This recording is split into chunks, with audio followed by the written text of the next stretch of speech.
So, hi everyone. Today we have a special guest on our channel. We have Nikita with us. So, Nikita, would you like to introduce yourself to the viewers? Oh, I thought you were gonna do that for me. But okay, anyway, hi folks. I'm Nikita. I'm hoping if you're here, some of you already know me, or if you do not know me, I'm currently a E4 software engineer at Meta London. I work for ads at Meta. Previously, I had worked at LinkedIn and Uber. At LinkedIn, I also worked at ads. At Uber, I worked in some tooling, and yeah, I have about 3 years of experience. And I'm in London. I think that's the Mm-hmm. USP. So there you go. Nice, nice. So, I'll give a little bit more background. She's also cracked companies like Coinbase, and she has a lot of experience in cracking product-based companies. So, we'll be getting to know her entire journey, how she started, how she was able to crack all of these companies, and everything in between. And by the way, guys, she also has a YouTube channel. So if you guys don't know about that, I'll give a link in the description. Make sure that you subscribe to her from there. So yeah, Nikita, would you like to start us off with how did you get started with coding? Like when did you start coding while in college? Before that, if you're going to my YouTube channel, please don't bully me there that please post this, please post this. I have a full time job. I try to post as much as Yeah, I. give her some space. Yeah. Right. Okay. Coming to your question, what was my coding journey like in college? That's a huge question. Looking back at my Yes. journey, it's been a roller coaster to be honest. If I start from Mm-hmm. first year I literally did not do anything. I had hopes of getting into IIT, but I did not. My rank were like just right at the, what do they call it? Edge. Yeah, of course, edge, right at the cutoff. So I did not get into an IIT, and I was just very depressed about it. In first year, I literally did not do anything, no coding. I didn't even study for like normal exams. I would just be in my room all day, hostel room, obviously, just sleep all day, watch movies, just things like that. And since I'd already had done extensively, prepare extensively for advanced, I didn't really have any difficulties like going through the first year because it's majorly just PCM, physics, chemistry, maths. So wasn't really that difficult. Then second year as well. Second year I started picking up a few things, and then I remember one time there was this. We had a class in second year which was structures and algorithm, and our professor has given us a project or assignment per se. It had like 17 coding questions. And we were supposed to do that like throughout the semester. That was the end semester project sort of. And so I got back home that night or like my sorry, my hostel room. Have been I've been to so many hotels. Hotel is the first thing I go to now. But yeah, to my hostel room, I came back, and it was about I think 5 p.m., 6 p.m. after my university has gone out. Now I'm sitting there in my room, and I just thought, okay, maybe I just look at it, right? And it's right in the beginning of coding DSA classes, right? So I'm not really familiar with any algorithms. I know about data structures, basic data structures, but I don't know much about algorithms. And those all questions were based on array. But I haven't known a lot about any algorithms then, right? Which is the start of the class. But I was like, okay, maybe I'll try to do this.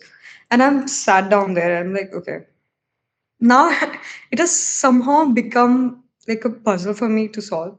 And sat down and suddenly I picked my head up and it's like 2 a.m. in the morning and I had missed dinner. I had done I've been in that chair throughout those hours and I solved all 17 questions. So at that point I realized okay maybe and then the next day I went to class and then I realized those were for the entire semester. Those were not for just the next class, which I had missed earlier. Uh, another like I don't know if I should be like, telling people, but I also have ADHD, which is like attention deficit hyperactivity disorder.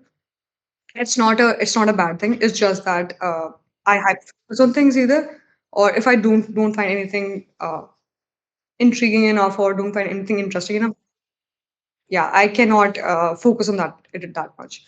So like once you're in the hyper focus zone, then you can do wonders. So I think that was when I realized that okay, coding is something which really excites me, and I can really do it. So that was that. I was really good at just putting my head down and solving questions. Uh, didn't do any like coding ninjas or other things like in the second year.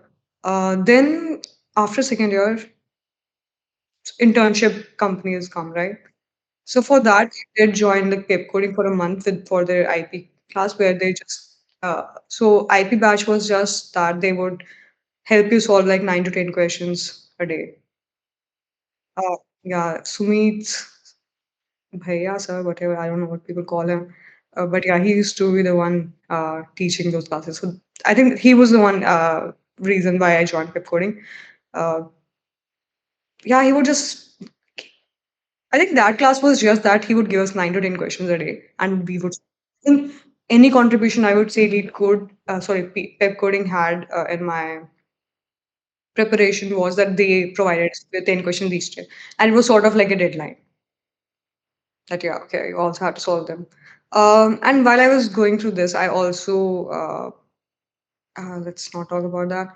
I also had some sort of like health issue that I was having like low grade fever every day, but I still had to do it because it was not the best of time. I didn't go home in summer vacations. I stayed back in college. In college, no one else was like in the hostels, right? Because it was summer vacations.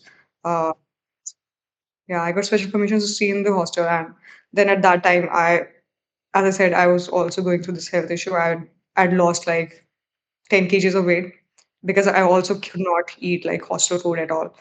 Uh, that along with like that low grade fever and then preparation, all of that. It was a lot. I would say that was the time when it was probably my monk mode one where I had actually sat down, literally just focused on what I need. And at that time, to be honest, I was also used to be really scared that if this does not work out, I do not want to go lead a life which I've seen women from my community or from my area lead. I'm from Haryana, and if you know anything about Haryana, it's probably not the best place for women to be. Uh, please don't come after me in the comments. Okay, you know, Haryana is very good. We make it medals, all of that. No, no, it is facts. See, facts are facts. Even if people are defending it, facts are facts. We cannot Oh, change that. you can. But then again, my parents are also from Haryana, right? But they supported me, so I would not say everyone's like that. But Hmm. Yeah, majority of people we can say. yeah, but being independent is really important. Like my mother herself, Hmm. she teaches chemistry, and both of my Hmm. parents are like equal in our household, and I think that is how I wanted my life to be. And I did not. I've seen Hmm. other females in like around me, right? That's not what I wanted. So it was really important for me to be Hmm. independent.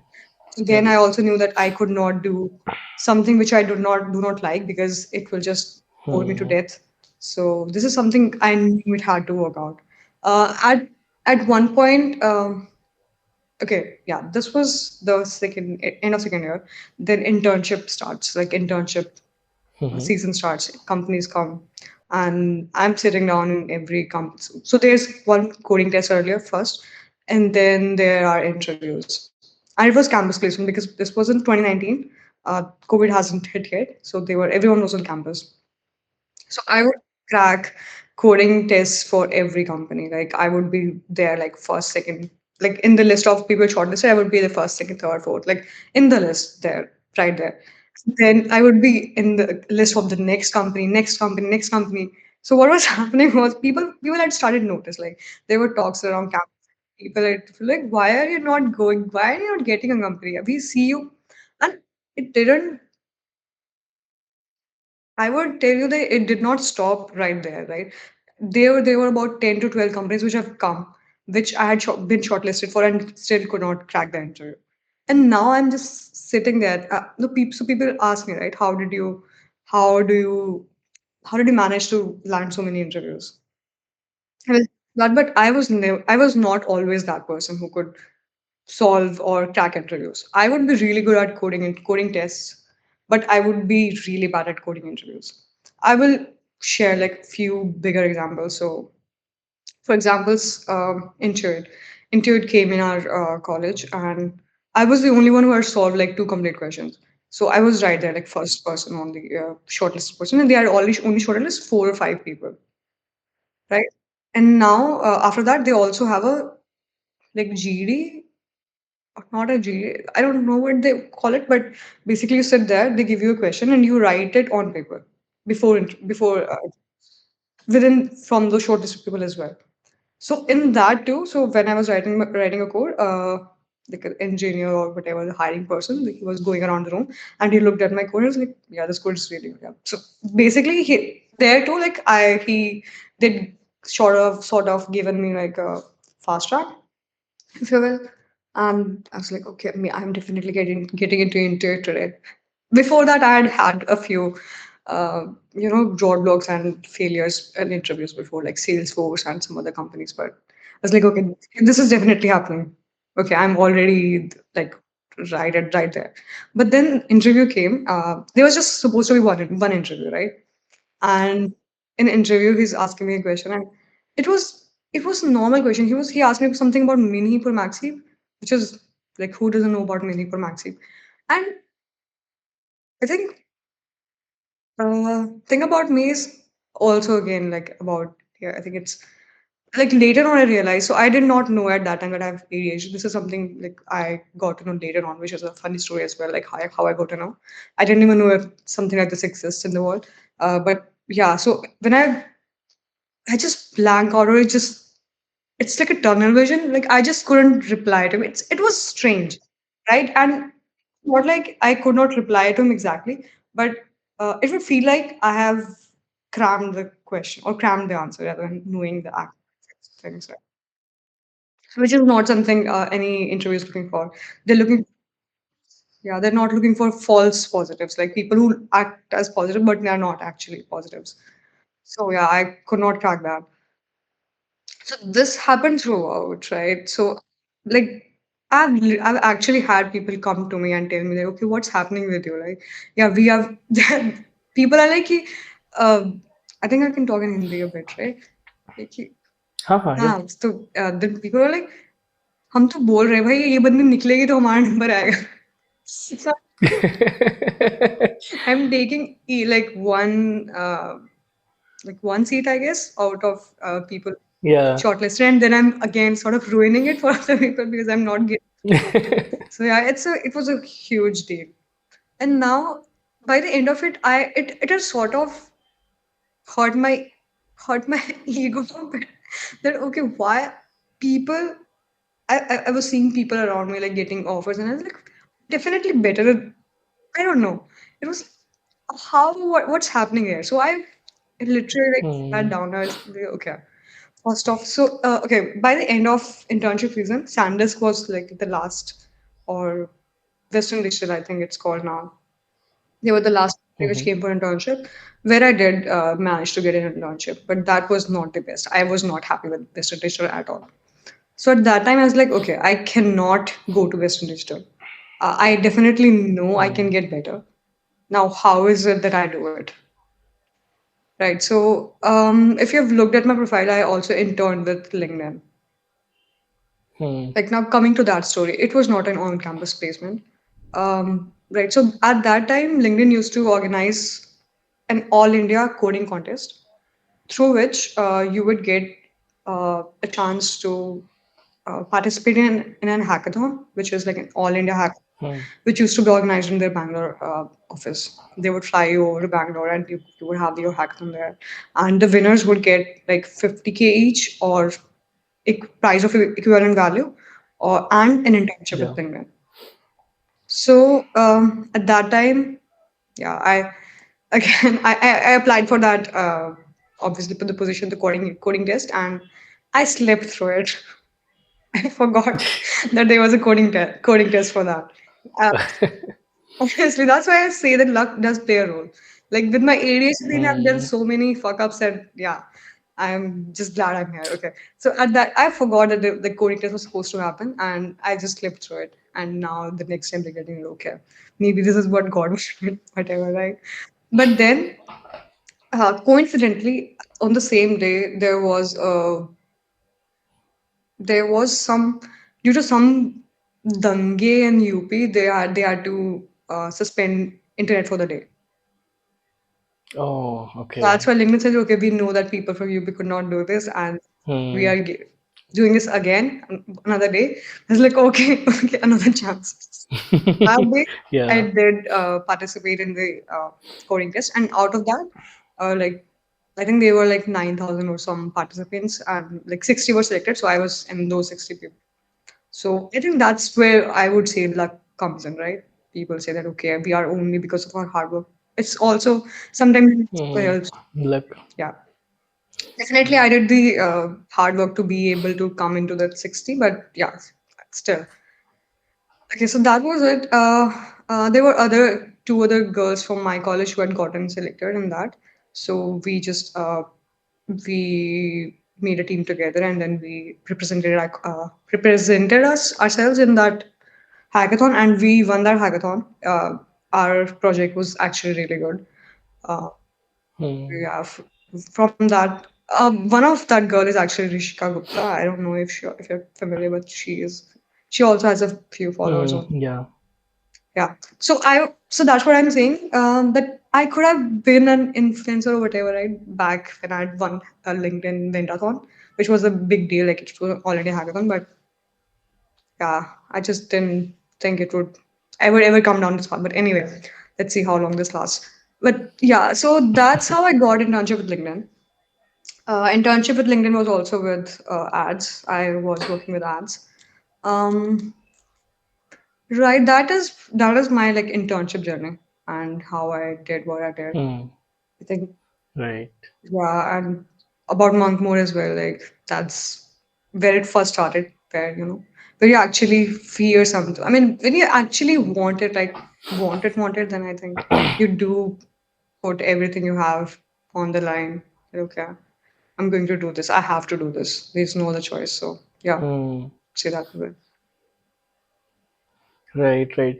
You have to be in that, now or never mode. Otherwise, you're gonna lose it. With the competition that is there, there will be someone else who might be taking your seat if you don't put all of it.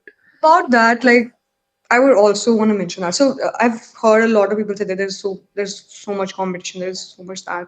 Like I think it's probably from my mom. Like she always like never compete with other people, compete with yourself. But I have never Hmm. thought about competition, Right. like not just during internships or like placements, but before, like when I was pursuing like JEE, advanced, all of that. I always just Hmm. think competition is there. I mean, I shouldn't care about them. I just need one seat. That's it. I don't see Hmm. any competition. I just Right. when I was in JEE advanced as well. So right now to just focus on yourself, you just need one seat. The competition can compete Hmm. amongst themselves. Just don't think about that. Yeah. I think it's best Hmm. not think about You only need one company, right? yeah. You For us. one company, one position. You can get that. It's not that difficult. Hmm. Right. Right. Okay, so very interesting journey that you shared with us. Your coding journey, very interesting. And so, as far as I can tell, you were saying that you were pretty good in the coding part. So you can say that your DSA was sorted. You were able to clear the online assessment or the coding rounds, but you were having struggles in the coding interview, right? Yeah. Well, about coding, so about DSA as well, like I would not say that I was always this genius who just picked up and the DSA was just dawned on her. Although I mean, I could Mm-hmm. say that it was probably a bit easier for me. Like if I think if you're coming from, I was really good at physics or really good at maths. Like Hmm. I think that might have That's played yeah. a role. But yeah, like I would say coding interviews was much more difficult for me than coding tests. Hmm. Yeah. Hmm. Right, right. And that is something I also tell my viewers, you cannot have the same approach or same strategy that you use in a coding round and a coding interview. The coding interview is going to be very different because there your thought process, your approach, your communication, these kind of things Communication also play a major role. communication in coding interview is really important. Like you can, especially now, especially these days when everything is virtual, like people don't know if you're actually copying it somewhere or actually writing the code. Hmm. Yeah, Exactly. communication I think is very important in a coding interview for sure. So being Hmm. able to catch on Right, right. hints and what your interviewer is trying to say. Because I've Say. acted as an interviewer for LinkedIn extensively. Like I've taken a lot of interviews, like from senior. Oh, nice. Yeah, so I know like what.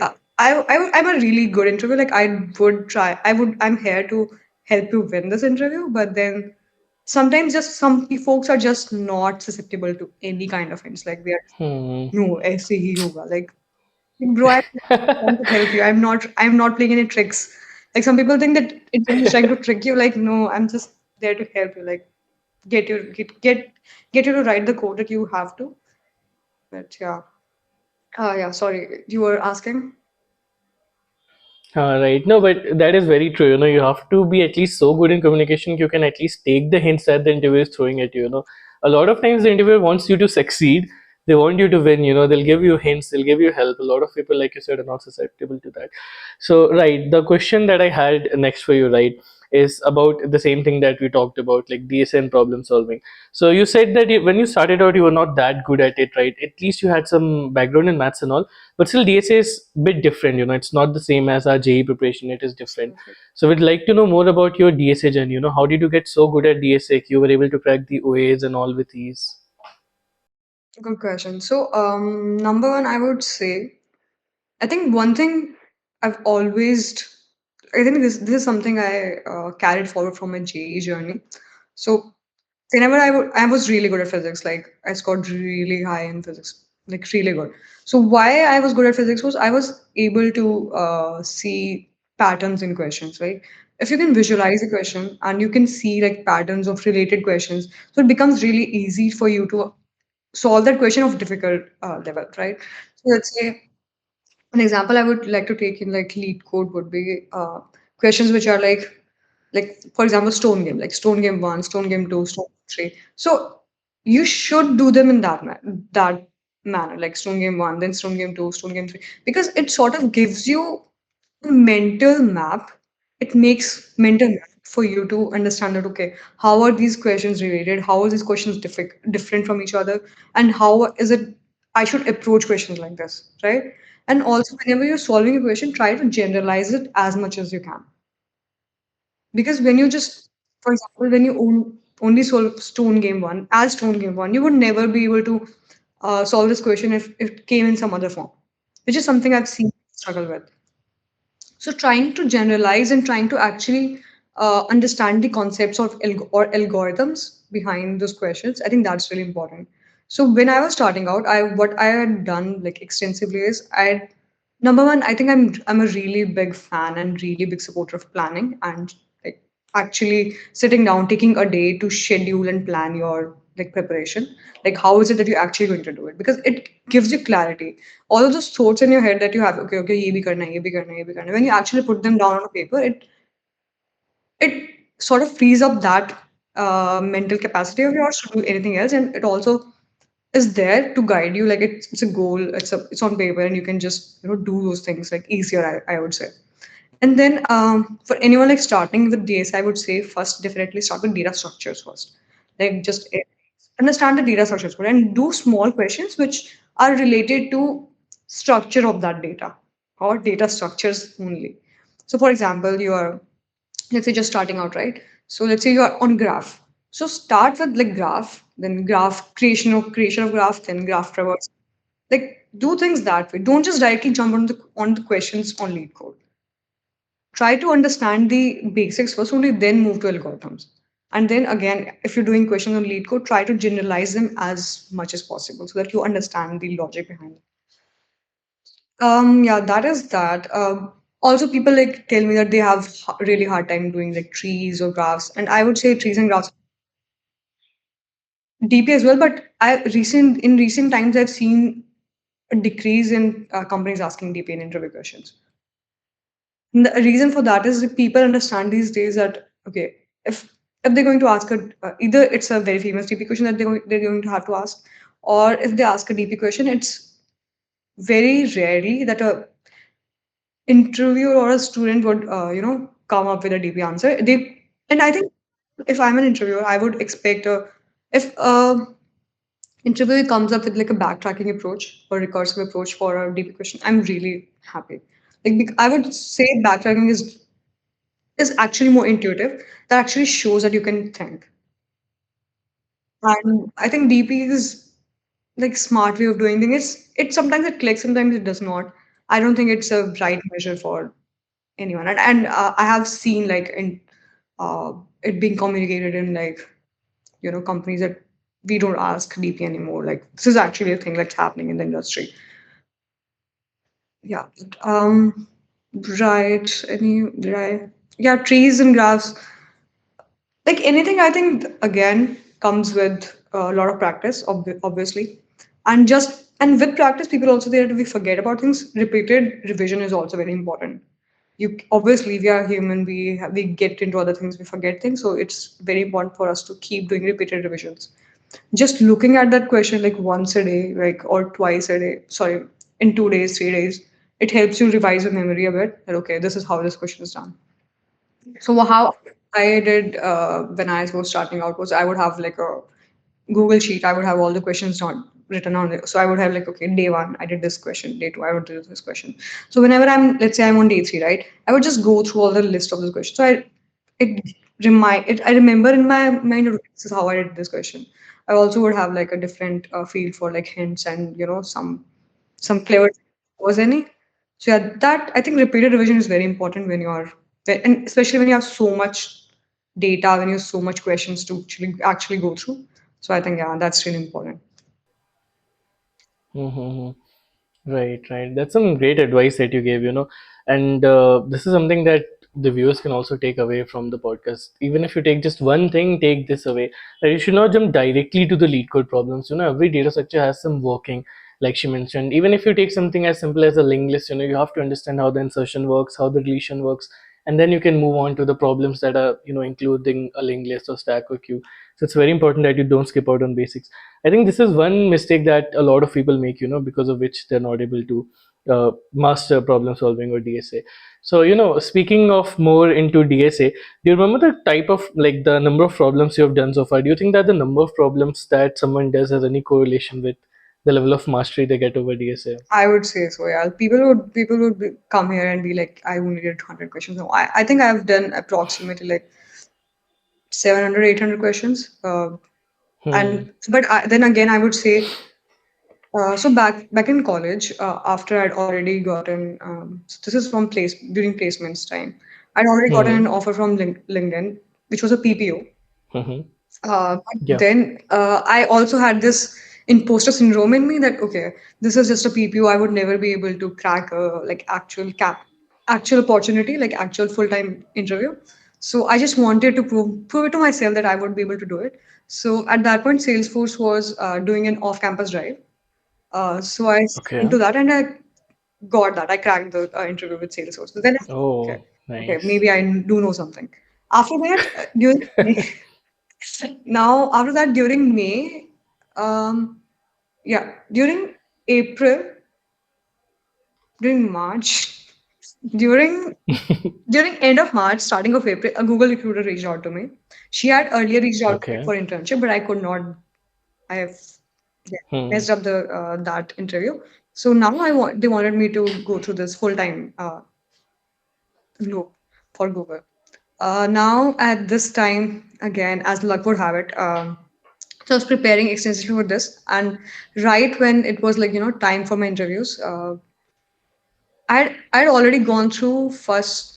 No, I hadn't gotten through any interviews, but it was like that week was my interviews, and I got COVID. And now it's COVID. I'm Oh. in my room. My dad and my brother, they also have COVID. They're in another house. It's just me, my sister, and me at my in our house, and I'm obviously quarantined. My mom and my sister are okay, and and at that time again, but I had already prepared for the interviews, so it was not like my preparation had gone anywhere. But I was like, I was just Hmm. okay, why did I like it's just my luck. I would never get into Google. Why did I do this? And now at this time I'd gone through the first three interviews, which went well. And then the next day it was my fourth interview, which was DSA and Google us now. Now for the fourth interview. I'm sorry, I forgot what your question was. Just went rambling. No, no, it's fine. You can continue. You were talking. You can. Actually, I forgot the question. No, you'll lose that train of thought. No, no, it's fine. You lose that train of thought. You can just continue. No, I'll continue this, but what was the question? Forgot. Uh, He was I had asked the problems, the number of problems we were right. talking Of about. problems. I He, will come to that. Why I did so many questions was because I was preparing for Google. I know from Google's reputation that they ask actually good questions.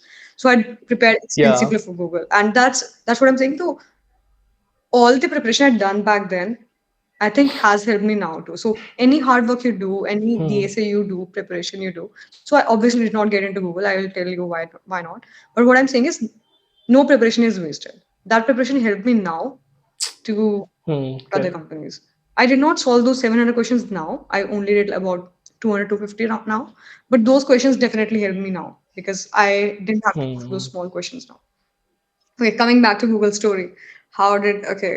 So that the next day, so obviously with COVID, I had that full blown COVID. The first I had COVID 3 times. Okay, it was horrible. This Oh was man. this was first time, and right, I had no smell. I had something in my lungs as well. So I had taken this uh, cough syrup, but I'd mistakenly taken like twice. I was supposed to, Oh, and it was yeah. that which makes you loopy, right? Which makes you sleepy.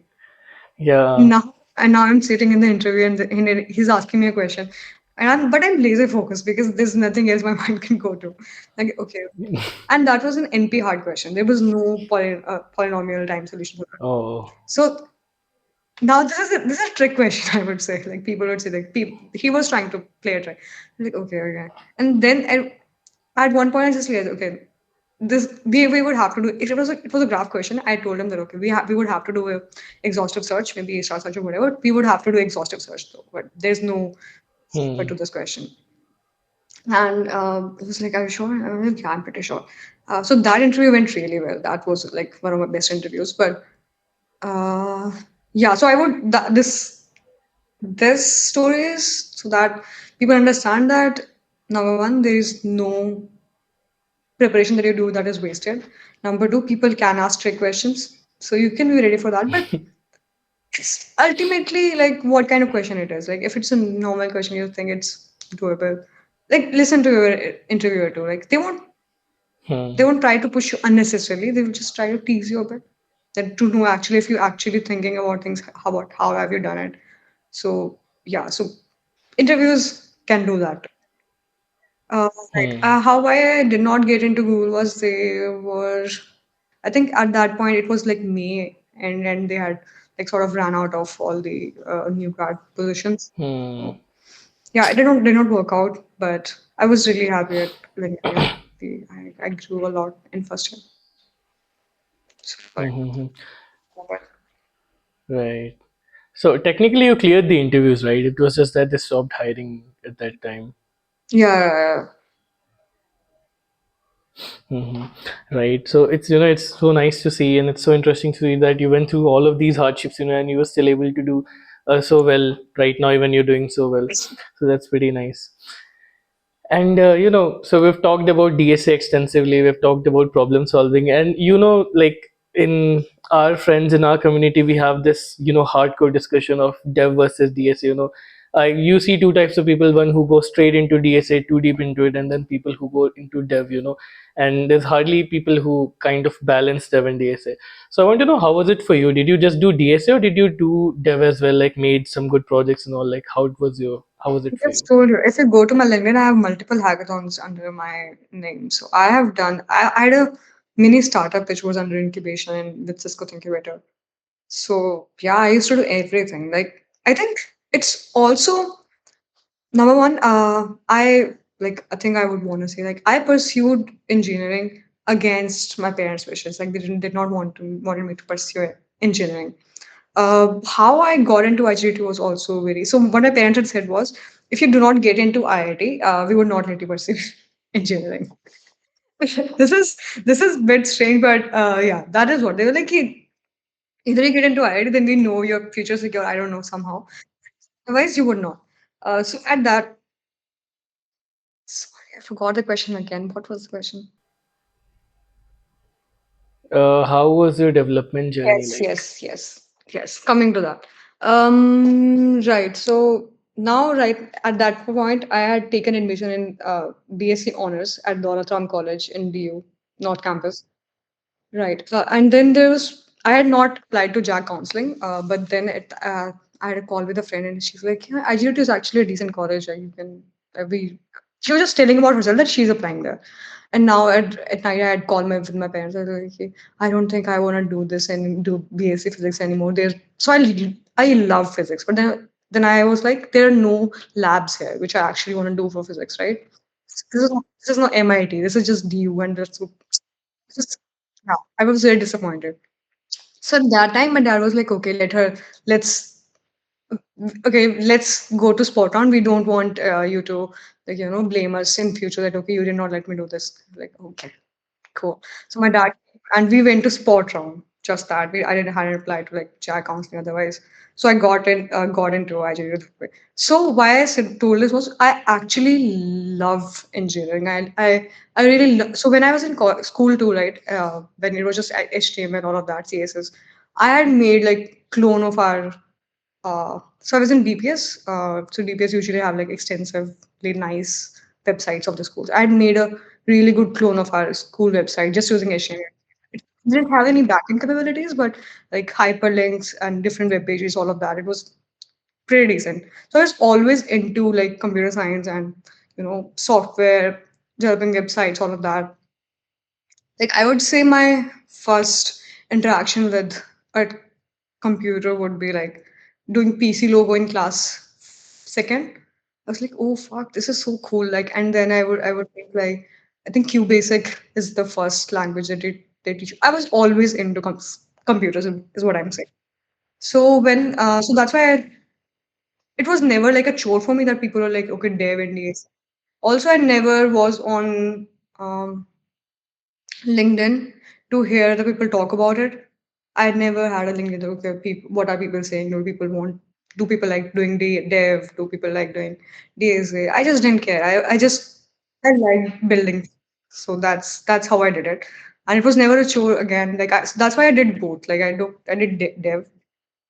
I like building things, and then I did DSA because it was really challenging, and I just paired it to into my Hmm. Right, right. And I think that's the right approach that people should have. You should not see either DSA or dev as a chore. At the end of the day, you're going to be a software engineer. You should have a passion for it. You should have a passion for building stuff, building softwares, building application. And again, DSA, if you take it as a challenging thing, the way that you said you did, I think we will be enjoying it much more rather than taking it as a chore.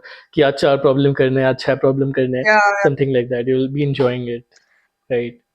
Again, I would, for example, like so I got into engineering. I was doing really well, but so my sister is pursuing MBBS. She's a bit younger than me. But what I'm trying to say is, I think do what makes you happy. Like don't Happy. get into computer science just because everyone else is getting into computer science. Like I would not suggest it to anyone, especially with in future with tech going through so many changes. Like right now with GenAI coming, Hmm. you don't know what landscape is going to look like in 5 years or 10 years from now. I myself is maybe software engineering jobs do not exist altogether. Maybe it's just architects. Maybe it's just system designers who actually design the system and then just computer does or GenAI does all of the work. Hmm. So Hmm. number one, if you're entering software engineering, it is ever changing. Number one, you would always need to be learning. It's don't think if you got a placement then at a company you just sit. Even now I'm at Meta. Uh, I would. There's a lot of work. There is a lot of, Hmm. and everything is new because obviously there, Meta is a monolith. LinkedIn was all just microservices, small MPs. So all of that combined, so you have to be a quick learner. So if you think that Hmm. is not something you would want, or that's not something you can cope with it, that's not something you like, I don't think you should get into computer science. And I think in future it's already a very saturated market. People should make their conscious decision if they actually want this, if they actually really want this kind of hustle in their life. Hmm. Right, right. I think a lot of people come to computer science or the software engineering domain is because of the high packages that is being flaunted over LinkedIn, and it's not like in other places you don't have money. It's just that CS has become so hyped and so saturated. And not to scare anyone with this discussion, like you also said, we don't know what will happen in the next 5 years. Just yesterday I made a video about O3 becoming a red coder on code forces, which is something we didn't see before, beating 99.99% of all coders on code forces. Yep. So that is something, you will always have something to learn. You cannot stay on one field. Keep job lag gayi is company mein, now I'm set for life. I'll always be happy for life. You're always going to be grinding and hustling. So that is something that you need to take into consideration before you think that you're going to be a software engineer. So speaking on this, people looking for software engineering jobs, because right now you have so many people who want software engineering jobs, and there's less hiring than there is demand. There's less hiring than the people there are in the hiring pool, basically. And you were able to get a lot of interviews. You were able to get interview calls from a lot of companies. You right now you're in Meta at London. You also were in Uber. You also got offer from Coinbase, these companies. So I want to talk more about the job hunting phase, or like, how did you get so many opportunities basically for all of these companies? Right. Okay. I think I've also talked a bit about this on my video that I uploaded on my channel, but yeah, I'll just Yeah, we'll link to that in the description. Make sure you see that as well. sure, sure. Okay. So right. Again, I would say it was also not an easy journey for me to getting the interviews as well. Like people would, I myself would think, okay, so if I look at my situation or my like just let's see, let's assume I look at that post from an outsider's perspective. I would think, okay, this person has already had LinkedIn on her profile. That it must have been other recruiters reaching out to her for interviews, right? But even with that, that was not the case. But I would say that, okay, my cold messaging or my cold emailing, I never email anyone, but my cold texting uh, might have been, might have had better conversion rate because of LinkedIn being on my resume. And then my experiences, right? I would accept that and I would acknowledge that. But like, how did I actually get the interviews? I reached out to so many people. I reached out to people on LinkedIn. I reached out to folks on um, Super DMs, like anywhere, like where I actually wanted to be reached out. Reached out. I did, never sent anyone an email because I don't think anyone cares or they even monitor those because they probably get like hundreds. Yeah.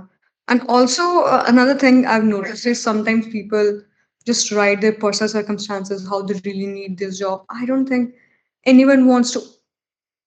I would say everyone has hard situations in their lives.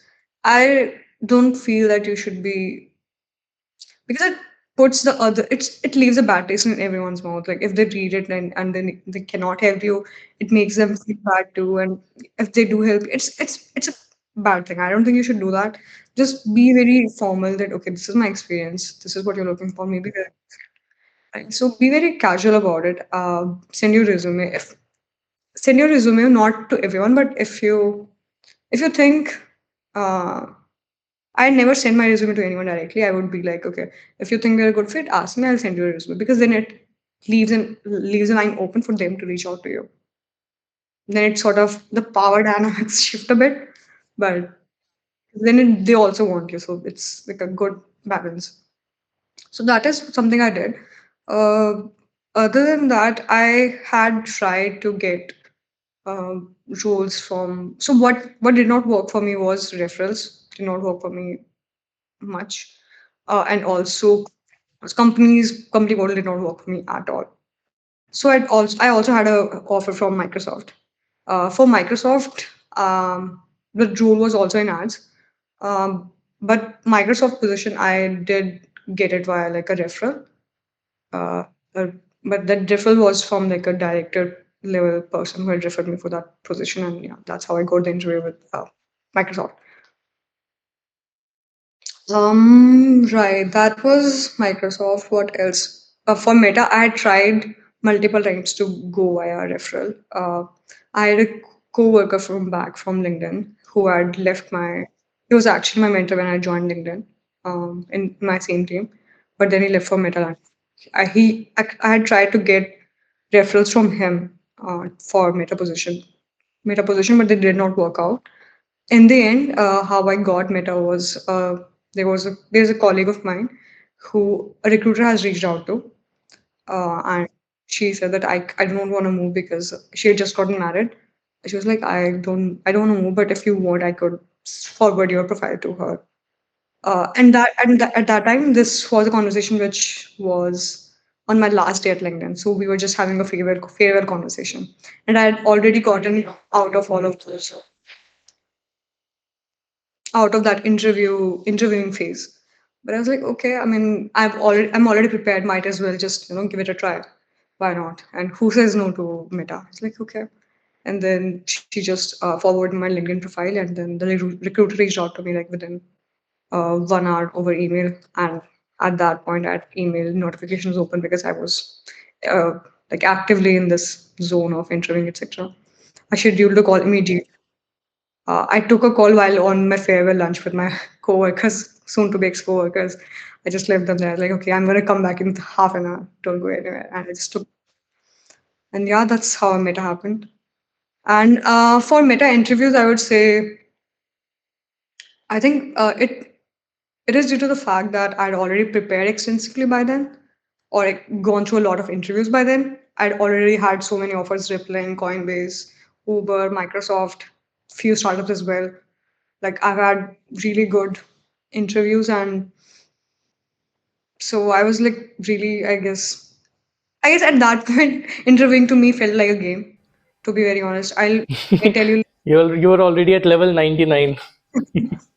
I won't even tell you like a story of how my rippling interviews happened, but yeah, at that point I was very chill in interviews. Like I would literally hum a tune while I would be coding because it just helped me focus my mind. Damn. Mm-hmm. Because if I don't hum, then my mind would just wander anyway. It's like sort of a trick I've learned to train my mind to focus on one thing. So yeah, in Facebook interviews, meta interviews were really straightforward, easy. Yeah, and I would say easy, like like they felt easy to me. For their system design interview, that was really, I think it was a different experience than I had compared to what I had seen earlier.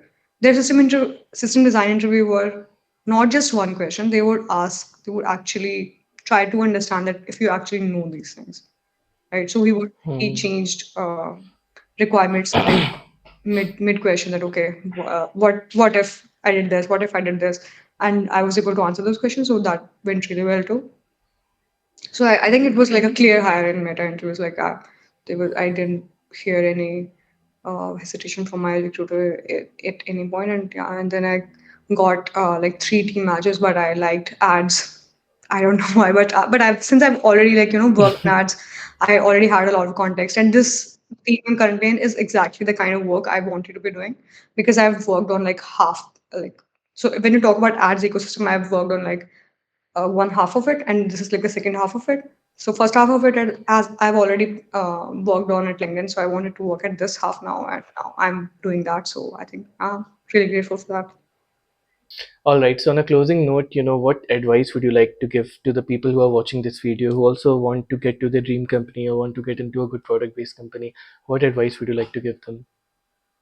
Good. Thanks for the question. I think before everything, I would first like to quote something. Uh, Okay. do what you can from where you are and what you have. Okay.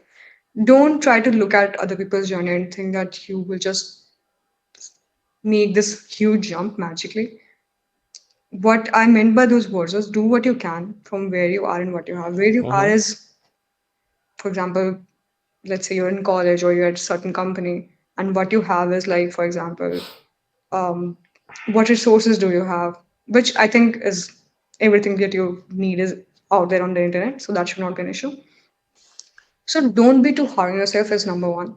But then also be hard on yourself enough so that you don't waste time in like things which do not matter, right? And as I've said earlier in my videos as well, like it's just 1 or 2 months, right? Give yourself that. You deserve that. Like you yourself deserve that. People waste so much time on so many other things. 1 or 2 months just to yourself is nothing compared to what the lifespan that you have, right? So do that. Focus work is really important. Just focusing on one thing and just doing that is really important. Number two, having a plan is really important. You should know what you're working towards. Having clear goals in your mind, it's really very important. Like practice I like to do is like at the end of a year, I always make like a vision board for myself. Vision board, not those Pinterest vision boards. It's more like what I'd want to achieve by, let's say. So my birthday comes in May, so I would have, okay, these are the things I would want by my birthday. For example, I would want to be good with the code base that I'm currently working on, whatever, right? So there would be, you could have career goals, personal goals, anything that you want.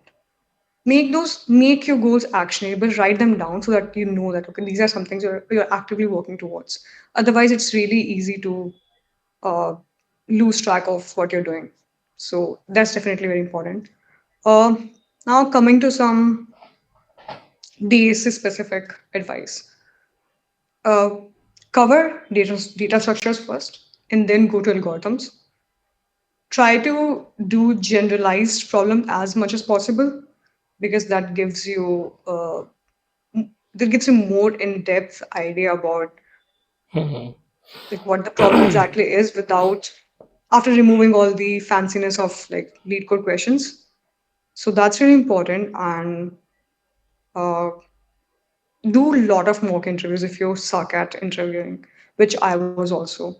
I was really bad at interviewing, but then I did a lot of mock interviews or just interviews with people or companies which I failed miserably. So do a lot of mock interviews if you do not want to fail in actual interviews. So that is really important to understand and get yourself in the zone for interviewing. That is for data structures. For system design, if you're someone who actually have to go through system design interviews, uh, while I say for DSA, lead code is more than enough. You do not need to do code forces or anything else. The lead code has everything that you need.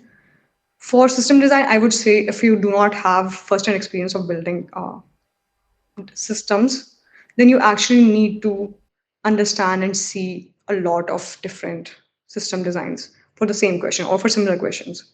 While I was preparing for system design, I also read a few research papers which talked about really niche system designs for, let's say, uh, games such as PUBG or Free Fire, right? Which would have like a virtual game, a virtual map or something. So try to learn about these things. Don't just try to cram this. Try to understand why everything is happening the way it is.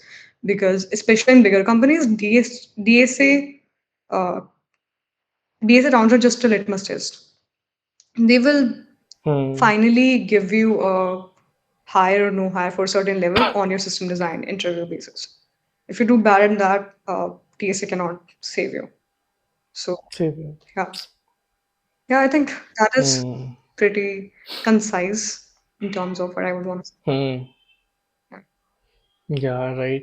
And like you said, this is something that is very important. If you are able to give 1 month, 6 months, 2 months, or something like monk mode, give your all for a limited amount of time, and based on that, you can have a good lifespan ahead of you. Then I think it's totally worth it.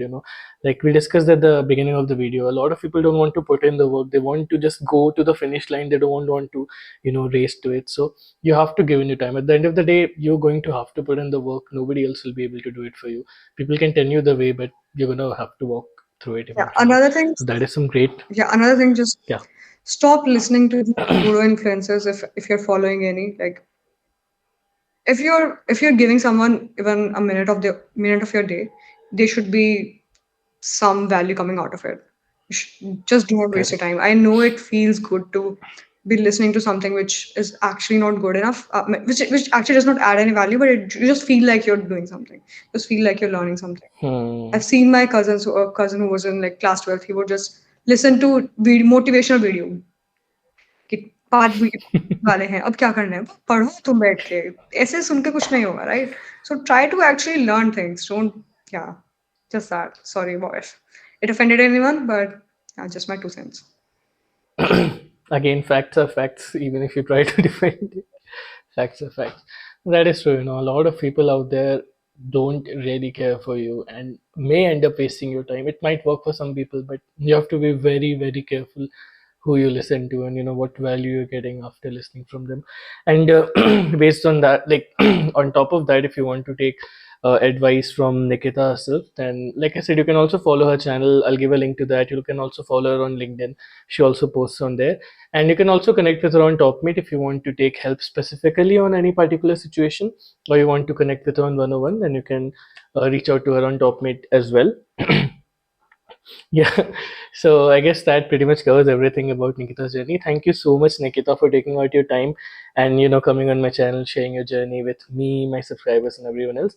I really hope it will help a lot of students. Thank you so much. Fine. Okay. Bye bye.